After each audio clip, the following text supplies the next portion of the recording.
welcome. It's Tuesday, 17th December 2024. Mental health is real. Seek help. End the stigma.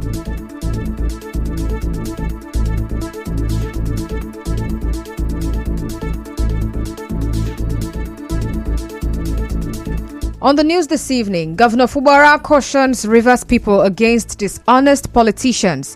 Court convicts boy for murder of minor. Stakeholders in Rivers State protest over planned divestment of IOCs. Investigation Bureau releases preliminary report on Bonny helicopter crash. On the foreign scene, police confirm receiving emergency call from child in U.S. school shooting. I am Constance Irele Mega. We'll go on a commercial break, and when we return, we'll bring you details of the news. Do stay tuned.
Cautioned his supporters not to allow themselves to be deceived by those he described as agents of destruction.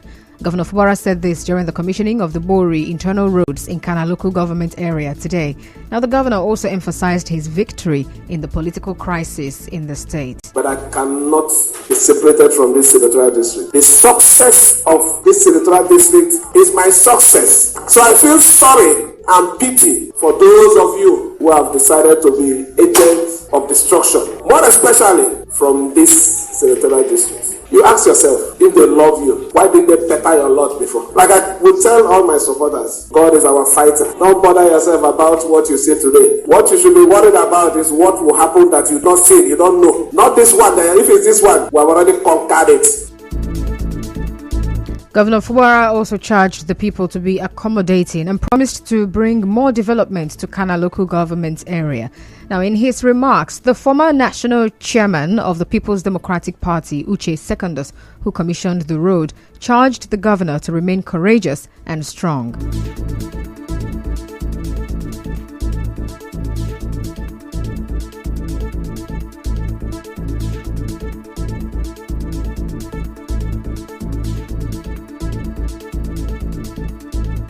Now, the 14.985 kilometer road connects 23 roads across 3 communities in Bori town.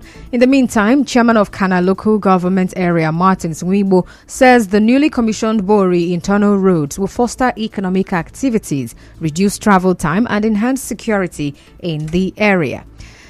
Well, speaking at the commissioning today, Mr. Nwibo also assured that his administration will complement the developmental strides of Governor Siminalayi Fubara, and he tasked the people to safeguard government investments. This initiative will undoubtedly enhance mobility, reduce travel time, and foster economic activities in the area, making Bori Metropolis more secured and developed. It will also serve as a catalyst for improved living standard and create a sense of belonging among our people. As a local government, we remain committed to complementing the efforts of the state government by working assiduously in ensuring the sustainability and maintenance of this project. It is our collective responsibility to safeguard the investment, the benefit of present and future generations.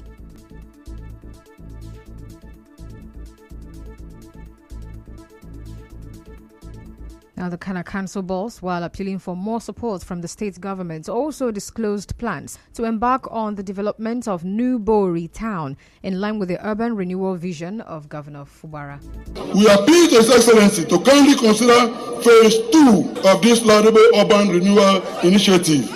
As many areas within Bori metropolis still remain underserved and continue to face challenges associated with poor road infrastructure. The commencement of phase 2 will not only address these challenges but also consolidate the gains of phase 1 by ensuring that the entirety of Bori benefits from the transformational initiative. Away from that, a Rivers State High Court in Port Harcourt has convicted one Tombari Tao for the murder of a minor in November 2018 at Bori, Kana local government area. The trial judge, Justice Margaret Okpara, in her judgment found Tao guilty on a 3-count charge of sexual abuse, unlawful sexual intercourse and murder. Correspondent Emeka Otuka reports that the convict, if sentenced, would be committed to life imprisonment. Now, the judge explained that the convict cannot face the death penalty as he was a minor at the time of the offense. Well, Justice Okpara further directed the Port Harcourt Correctional Center to conduct a medical examination on Tao to determine his mental state and to guide the court's decision on his sentencing come 4th February 2025. In view of the fact that the prosecuting lawyer, Aya Adaye Orugbani, spoke to our correspondent. In view of the fact that the convict is also a child, the court in its wisdom has directed, and I think it's fair because it's a child, and so we hope that he can still be rehabilitated, hopefully, and still be reintegrated into the society, hopefully.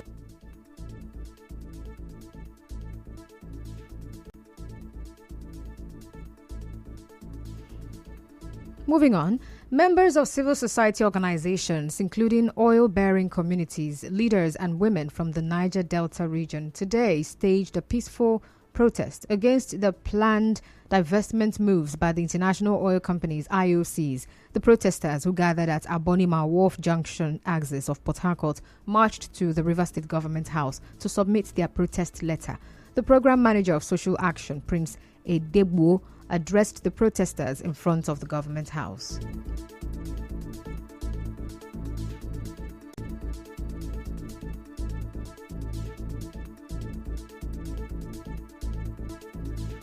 Immediate halt of all the divestment process without a transparent way. They must make sure that they follow due process in the divestment process. Ensure inclusive and transparent consultation. Community should be consulted. Wide range of audits should be carried out, health, environment, and livelihood, to ensure that they know exactly what needs to be done to restore back our lives back. They must remediate our environment and get it back the way it was when they came. Uphold regulatory independence. NUPRC has managed to hold them to this point. It is the issue of the president to put his foot down and ensure that the oil companies clean up. Well, some leaders of the civil society organizations, especially women, spoke to correspondent Suibi Uruwari.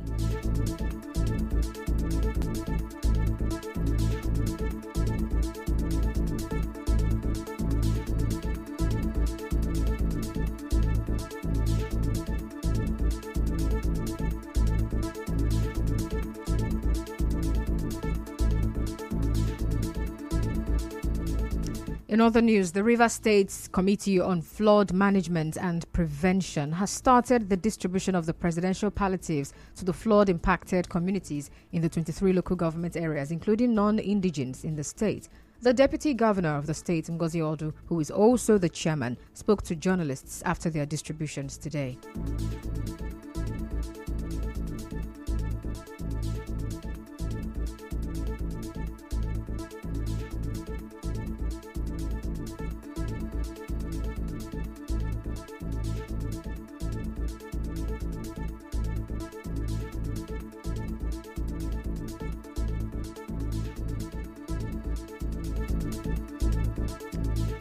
In another development, the Rivers State Primary Healthcare Management Board has received cold chain equipment from the Oil Producers Trade Section, OPTS. Speaking during a media briefing today, the Commissioner for Health, Adezore, highlighted significant improvements in immunization coverage and a reduction in maternal mortality at childbirth.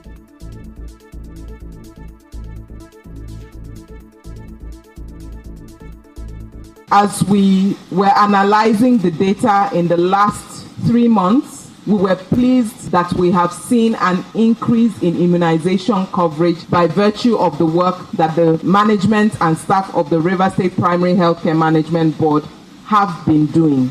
Reductions in mortality in newborn, in infants below the age of 1, and children under the age of 5. We've also observed reductions in the number of women who die during pregnancy and childbirth. Now, the Health Commissioner also thanked the OPTS for the donation. On his part, the Executive Director of the Oil Producers Trade Section, part of the Lagos State Chamber of Commerce, Gweke Ajaifia, said they are committed to continue supporting the state. As individual companies, we recognize the need to take care of the people who live in our community. And so we are really glad to reach out and support the wonderful work that the Rivers State government is doing. We're actually motivated by that. And this is not going to be the last of our support to Rivers State, and be assured of cooperation with Rivers State, and anything that we can do to support you, we'll be happy to do so. Our correspondent reports that 5 cold chain units were donated. Still to come, Investigation Bureau releases report on Bonny helicopter crash. Stay tuned.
And thanks for staying with us. Now to the rest of the news. As the Christmas season approaches, some Port Harcourt residents say they have resorted to hoarding cash at home due to cash shortage and rising transaction charges by POS operators. Now, those who spoke to our correspondent said they are concerned that they may not be able to get the amount they need when necessary. Now, some other residents even alleged that POS operators determine charges based on a customer's appearance.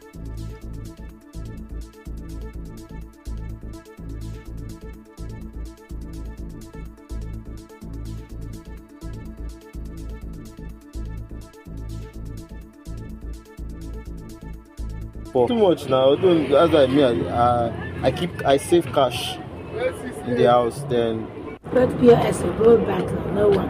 Only one naira will come out here. You lose the place. How will I need no POS, no bank. If you go bank, you don't enter one charge. You go POS, the one naira will enter for you. They take up. Charge is too expensive. So most of them are agreed. You understand? They will just look, say you get, they'll just pay you more. Understand? And some of them will still agree down on top of.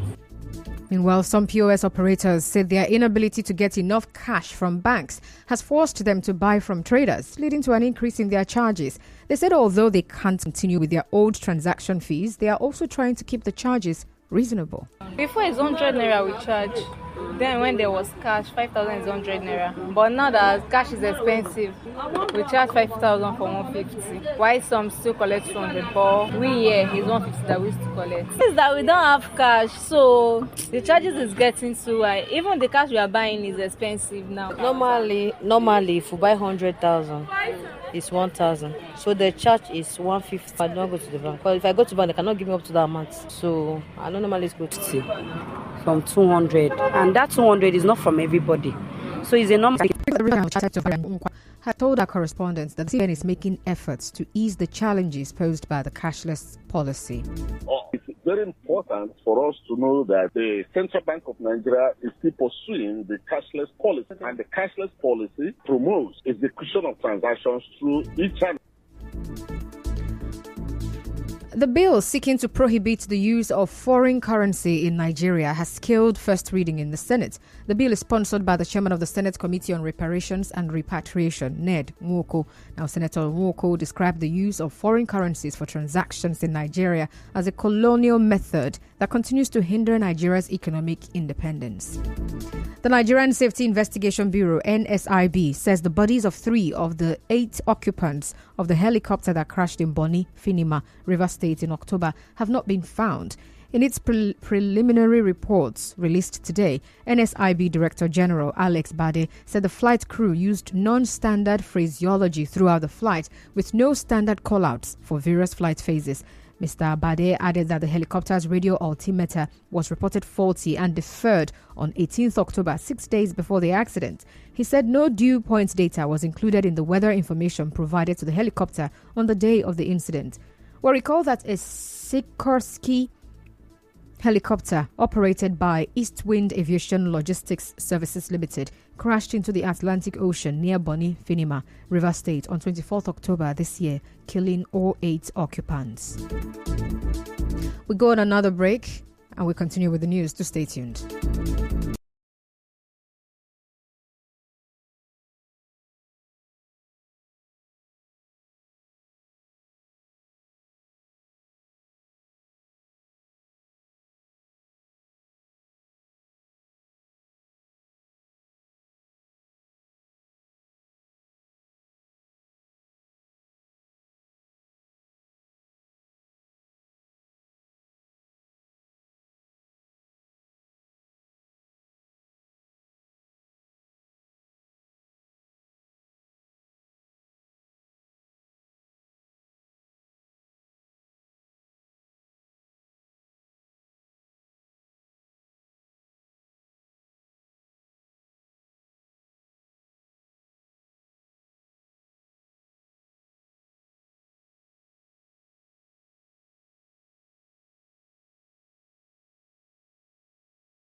Police in the U.S. state of Wisconsin say the emergency call they received over Monday's school shooting came from a child no older than 7 or 8 years old. The police chief in the city of Madison, Sean Barnes, said the child, who rang 911 just before 11 a.m. local time, was in the second grade. A teenage pupil and a teacher were shot dead and 6 others injured at a Christian private school by a 15-year-old girl who attended the school. Well, police say she was also found dead at the scene. Well, that's the news this evening, but before we go, let's take a look at the highlights. On the news this evening, you heard that Governor Fubara has cautioned Rivers people against dishonest politicians, and Rivers State High Court has convicted a boy for the murder of a minor. Stakeholders in Rivers State today protested against the planned divestment of IOCs. The Nigerian Safety Investigation Bureau said 3 of the 8 occupants of the crashed helicopter in Bonifinima, Rivers State, have still not been found. On the foreign scene, U.S. police have confirmed receiving an emergency call from a child during a fatal school shooting. The news was edited by Onyeka Chinwosu. To reach the news team, send an SMS or WhatsApp to 0808 721 7215. I'm Constance Irele Mega. Thank you so much for listening.